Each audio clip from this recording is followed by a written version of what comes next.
Correspondent dito sa Maya, Cavite. Namato siya ang headlines, guro patay sa pamamaril habang namimili ng pagkain sa Maguindanao del Sur.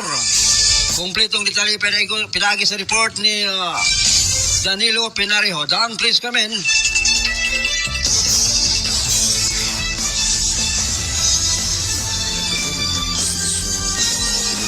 Sa pamamaril na ikinasuwi ng isang guro habang bumibili ng pagkain para sa iftar. Sa pampublikong pamilihan sa Barangay Kauran, ang Patuan, Huwebes ng hapon. Kinilala ang biktima na si alias Mama, isang guro at presidente ng Barangay Malibok, Pulok, Raha, Buayan. Dead on the spot, ang biktima matapos magtamo ng maraming tama ng bala sa katawan.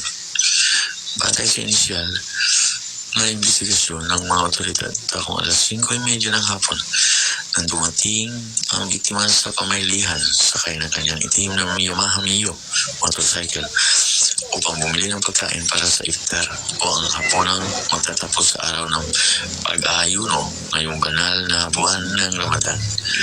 Habang abala umano sa pagbili ng pagkain, bigla na lang umanong nilapitan ng hindi pa nakikilala mga armadong suspect ang biktima at pinagbabad dito. Nang malapitan, agad bumagsak ang guro at nasawi bago pa man mabigyan ng anumang tulong medikal. Patuloy naman ng PNP ang paghahanap ng mga ebidensya upang matukoy ang pagkakilala ng suspect at ang motibo sa krimen. Nanawagan naman ang pamilya ng biktima ng mga sa otoridad na mabilis ang investigasyon at maihatid sa hustisya ang responsable sa krimen.